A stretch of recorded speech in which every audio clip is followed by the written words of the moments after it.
நவராத்திரி விழாவை முன்னிட்டு மதுரை ஊமச்சிக்குளம் சாஸ்திரி நகரில் கொலு பொம்மைகள் வைத்து அம்மனுக்கும் கொலு பொம்மைகளுக்கும் சிறப்பு வழிபாடு நடைபெற்றது. இதுகுறித்து நமது செய்தியாளர் பாண்டியன் வழங்கிய கூடுதல் தகவல்களை தற்போது பார்க்கலாம். நவராத்திரி திருவிழா மதுரை ஊமச்சிக்குளம் அருகே உள்ள சாஸ்திரி நகரில் கிராமத்து நிர்வாகிகள் மூலம் கொண்டாடப்பட்டு வருகிறது. அதனை தற்போது பார்த்து வருகிறோம். அதில் 9 நாட்கள் வெகு விமர்சையாக நடைபெற்று வருகிற இந்த விழாவில் பஜனை பாடியும் ஆரவாரமாக கொண்டாடி வருகிறார்கள்.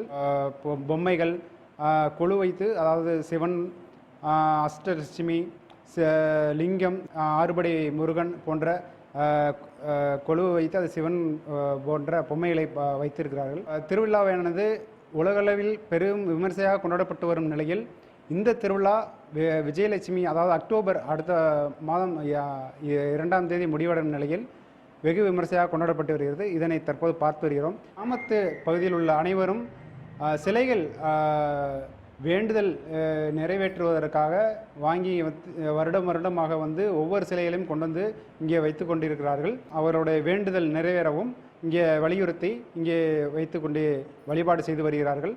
நம்முடன் உடன் இருக்கிறார் கிருஷ்ணவேணி. அவரிடமே தற்போது கேட்டு தெரிந்து கொள்வோம். அம்மா வணக்கம். இப்போ இது வந்து நவராத்திரி திருவிழா வந்து கொண்டாடி வரீங்க. எப்படி கொண்டாடி வருகிறீங்க, என்னென்னலாம் செஞ்சுருக்கீங்க அப்படின்றத கொஞ்சம் சொல்லுங்கள். இந்த நவராத்திரி வந்து நாங்கள் கொண்டாடப்படுறோம். இது எங்கள் அண்ணன் வீட்டில் 5 வருஷமாக கொண்டாடுறாங்க. இங்கே 5 வருஷமாக வந்து நாங்களும் பாட்டு பாடிட்டு பஜனை பாட்டெல்லாம் பாடிட்டு போயிட்டுருக்கேன். நல்லாயிருக்கும். கொலுன்றது வந்து ஃபஸ்ட்டு வந்து அலைமகள், மலைமகள், கலைமகளாக 9 நாட்களுக்கு இந்த நவராத்திரி விழா சிறப்பாக கொண்டாடப்படுது. 10ஆவது நாள் விஜயதசமியாக மகிஷாசுரமர்தினி வதம் செய்கிறதோட தசா திருவிழாவாக இது முடிவடையுது. நல்லா இருக்குது, சந்தோஷமாக இருக்குது. பெண்கள் எல்லோரும் வந்து பாட்டு பாடி பஜனை பாடி பிரசாதம் டெய்லி ஒரு பிரசாதம் வச்சு அனைத்து தெய்வங்களும் வந்து படி 7 படி 5 படி அப்படியே வைக்கிறது. ஒவ்வொரு படியிலையும் ஒவ்வொரு அறிவாக, முதல் படியில் ஓரறிவு விலங்கு, அடுத்து 2ஆவது அறிவு, அடுத்து 3ஆவது அறிவு, அடுத்து 4ஆவது அறிவு, 5ஆவது அறிவு, 6ஆவது அறிவு, 7ஆவது அறிவுன்னு ஒன்று இருக்குது. அது வந்து தேவர்கள், அவங்க மேலே இருப்பாங்க. அந்த மாதிரி நாங்கள் படி வச்சு தான் இதை வணங்குவோம். இதில் ஒவ்வொரு தாற்பரியம் இருக்குது. ஒவ்வொன்றையும் பார்த்தா கல்யாண மேடை இருக்கும், அப்புறம் அந்த இது சமையல் பண்ணுறது, கண்ணர் அவதாரங்கள், எல்லா தேவர்களுடைய அவதாரம், எல்லா அவதாரங்களும் இதில் இருக்கும். நம்ம ஒன்றையும் அதை தாற்பரியமாக பார்த்தா அந்த கொலுவை பற்றி எல்லாம் தெரியும். இன்று கொலு என்பது பெண்களால் மகிழ்ச்சியாக கொண்டாடப்படும் திருநாளாகும். அனைத்து விதமான தெய்வங்களையும் வீட்டில் வரவழைத்து தங்கள் கோரிக்கைகளை மனமுருகி வேண்டி நிறைவேறும் என்ற நம்பிக்கையோடு மக்கள் அனைவரும் சிறப்பாக கொண்டாடுகின்றனர். கொலு என்பது பெண்களால் அனைவரும் வழிபடக்கூடிய, மிகவும் போற்றக்கூடிய உன்னதமான திருநாளாகும்.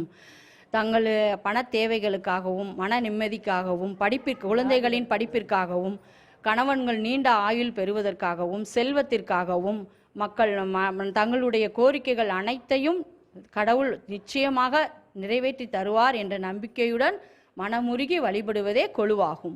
எல்லாரும் வந்து இங்கே வந்து பாட்டு பாடி ஒரு சந்தோஷமாக மன மகிழ்ச்சியாக நிறைவாக இருக்கும். இங்கே வந்தோம்னா எங்களுக்கு ஒரு நிம்மதி, மனசுக்கு ஒரு நிம்மதி கிடைக்கும்.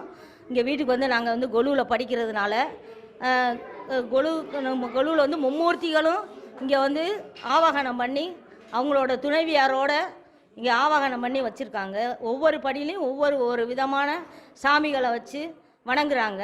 அதில் வந்து எங்களுக்கு வந்து அதை பார்க்கையில் ஒரு மனசுக்கு ஒரு நிறைவாக, குழந்தைகள்லாம் வரையில் அவங்க எல்லாரும் பாட்டு படிக்கையில் ஒரு மன நிறைவாக எல்லாத்துக்குமே இருக்குது, சந்தோஷமாக இருக்குது. அது வந்து கடவுளோட அனுகிரகம்னு சொல்லி இவங்களுக்கு ஒரு கிஃப்டாக கடவுள் வந்து கொடுத்துருக்காருன்னு நான் வந்து நினைக்கிறேன்.